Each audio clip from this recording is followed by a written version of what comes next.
tradicionais, que foi a professora Roseli Fishman. Eu convido agora o representante da Federação Espírita Brasileira, professor doutor Álvaro Crispino.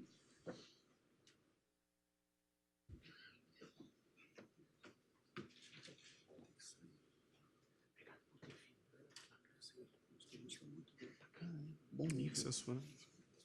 Olá. Federação Espírita Brasileira, exatamente essa.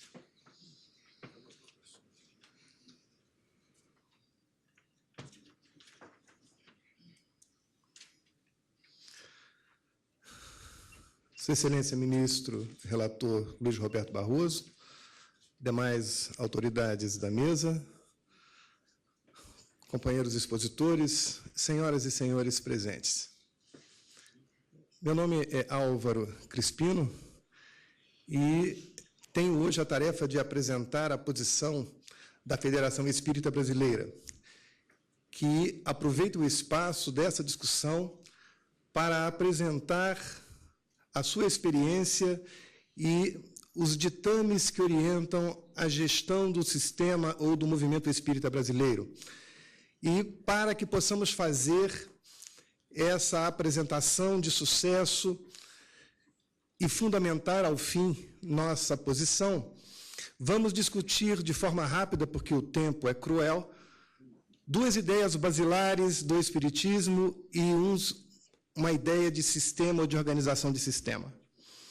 A primeira ideia que queremos apresentar está na primeira frase da introdução do livro O Evangelho segundo o Espiritismo, quando Allan Kardec, em 1864, na busca de estudar o Evangelho de Jesus pela ótica espírita, fala das suas dificuldades percebidas. E ele vai dizer, aspas, podem dividir-se em 5 partes as matérias contidas nos Evangelhos, os atos comuns da vida do Cristo, os milagres, as predições, as palavras que foram tomadas pela Igreja para fundamento de seus dogmas, e grifamos o ensino moral. As 4 primeiras têm sido objetos de controvérsia.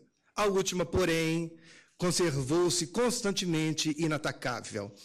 O que vamos apresentar aqui hoje é declaradamente centrada no ensino moral, porque não estamos buscando as discussões das 4 primeiras, que estão fundamentadas na interpretação que se dá às coisas humanas. O segundo princípio é sobre que religião é efetivamente objetiva e capaz de cumprir o seu papel frente às outras. Haverá uma religião melhor? Haverá alguma daquelas que deve ser superior ou ocupar um espaço de melhor posição? E ele vai ter essa resposta na questão 842 do livro basilar do Espiritismo, que também vai dar diretriz para as nossas decisões e as nossas atividades no movimento espírita. Ele vai dizer na resposta, vai receber a seguinte resposta: será aquela que mais homens de bem e menos hipócritas fizer, isto é, pela prática da lei de amor na sua maior pureza e na sua mais ampla aplicação. Esse é o sinal porque que reconhecereis que uma doutrina é boa. Então, estamos focados no ensino moral e não nas discussões humanas ou nas interpretações que os homens dão ao seu bel prazer além do tempo.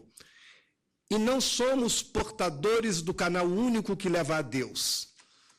Toda aquela doutrina que faz um homem melhor e, de alguma forma, o faz menos hipócrita, é merecedora da nossa atenção e do nosso respeito. E pela diversidade das religiões, devem elas atender à diversidade do tipo humano, à variedade de tendências, de buscas. Não somos portadores da verdade. Com esses 2 princípios, nós desenvolvemos o trabalho de ensino religioso no movimento espírita. E esse movimento espírita, coordenado pela Federação Espírita Brasileira, criada em 1884, a época em que o decreto dizia que era crime seguir o Espiritismo, e que foi modificado com a Constituição oriunda da República, onde não havia ensino religioso, coisa que foi surgir logo depois, a Federação Espírita Brasileira tem a tarefa do estudo da prática e da difusão do Espiritismo. É oferecer de forma organizada as ideias para aqueles que a desejem conhecer, possam buscá-la. Não saímos em busca de, não capturamos interessados. Na verdade, nos organizamos para que aqueles que desejem fazê-lo possam encontrar em qualquer estado, em qualquer condição, nos diversos níveis, informação para preencher as suas questões e se tornar, pela nossa ótica, um homem melhor e um homem menos hipócrita. No que concerne à união solidária das sociedades espíritas, um outro objeto da Federação Espírita Brasileira, vamos chamar a atenção para a palavra solidária, porque todo o sistema organizacional do movimento espírita se dá por sistemas de voluntariedade. Não há obrigatoriedade para que as pessoas estejam nas casas espíritas. Em estando, não são obrigadas a associar-se. Em associando, não são obrigados a acreditar absolutamente em tudo. Eles podem e têm flexibilidade interpretativa.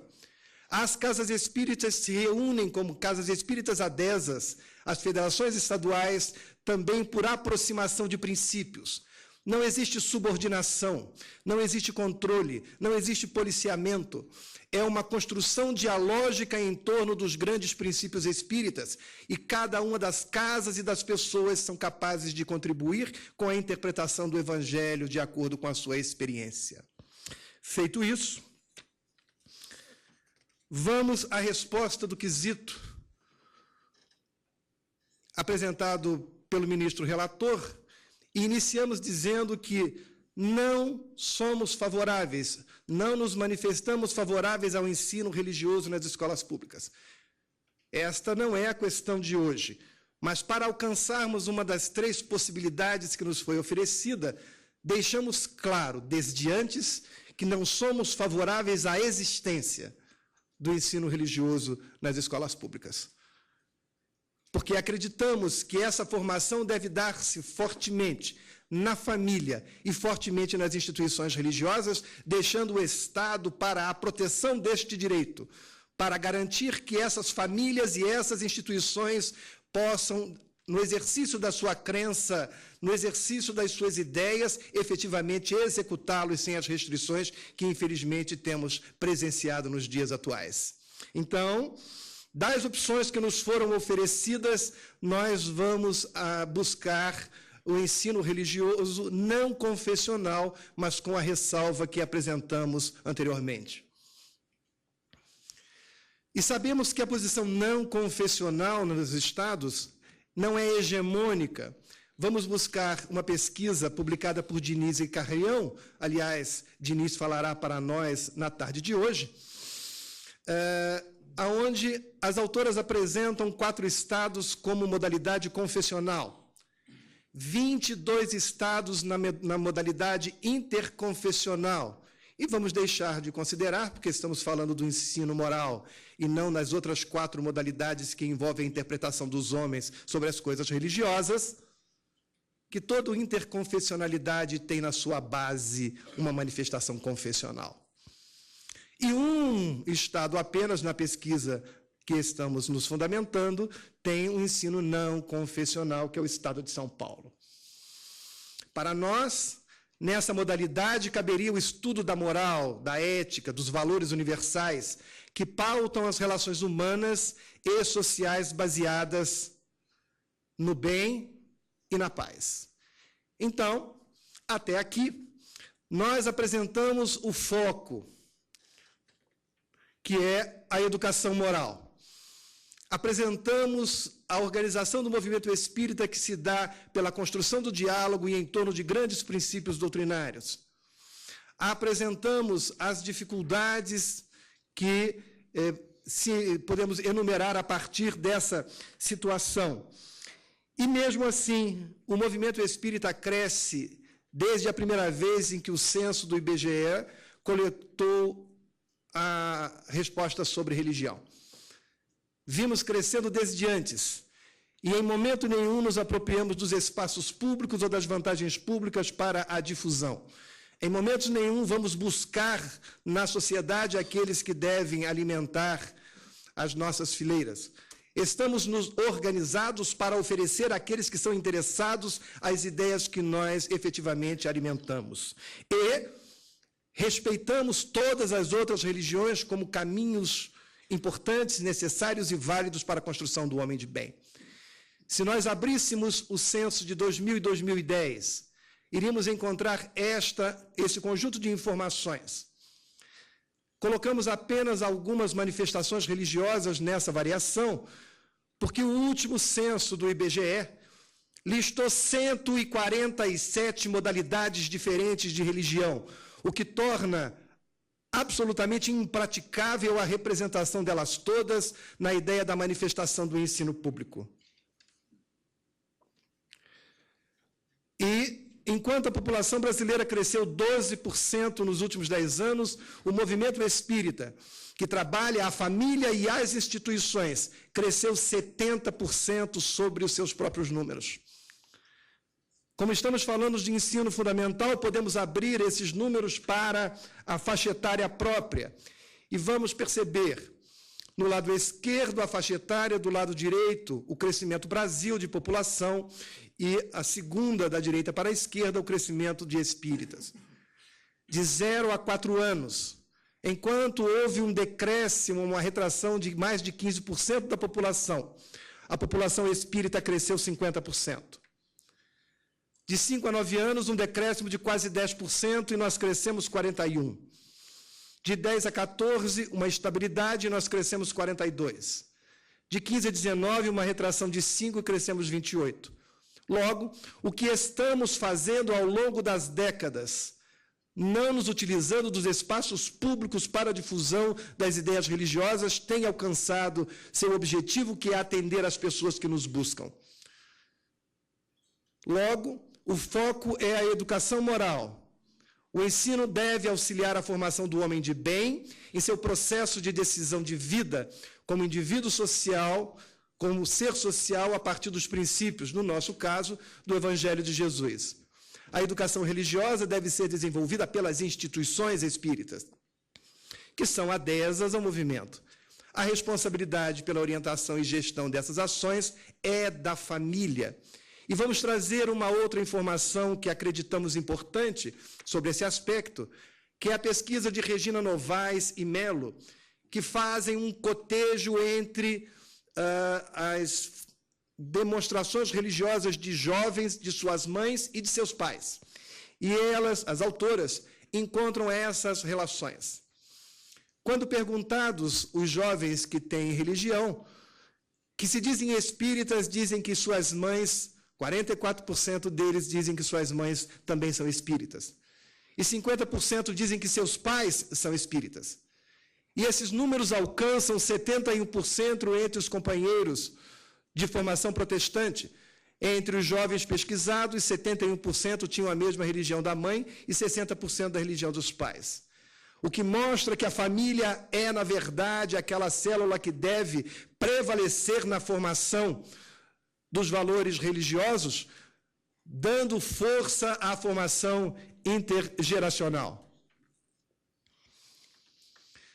Vamos deixar de falar dos diversos estudos que mostram que quando há uma religião hegemônica no Estado, como o caso de Pierre Fitz, que vai dizer que, dependendo da hegemonia religiosa, há um modelo diferente no desenvolvimento econômico e social. Cherretian, falando da China, vai falar da diferença entre budistas e taoístas nos modelos de produção de ciência e de gestão pública. Ou as questões mais voltadas para o nosso caso, sobre os conflitos objetivos entre o ensino religioso e o ensino do universo escolar. Por fim, o futuro parece estar em um Estado efetivamente laico que garanta liberdade de culto, como está na Constituição, proteção às religiões não hegemônicas no exercício das suas crenças, pluralidade das manifestações religiosas que contribuam para um Estado laico rico de diversidade. Voltando à ideia anterior, os modelos hegemônicos formam modelos de Estado.